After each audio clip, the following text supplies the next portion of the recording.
Hanya karena tersinggung saling tatap, seorang remaja di kota Parepare, Sulawesi Selatan menganiaya pengunjung kafe menggunakan badik hingga terluka parah.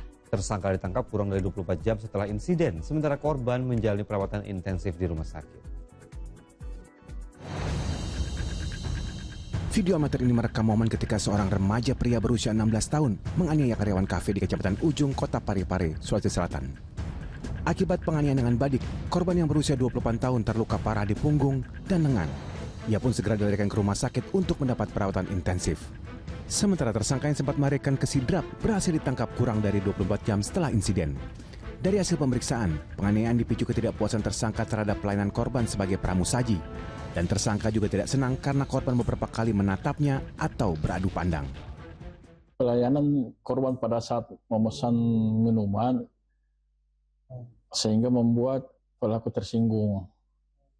Dan korban ini sering menatap pelaku sehingga pelaku emosional, kemudian langsung melakukan penikaman terhadap korban di lokasi. Pelaku menggunakan sebilah badik yang pada saat itu memang bawa badik pada saat itu, senjata tajam jenis penusuk.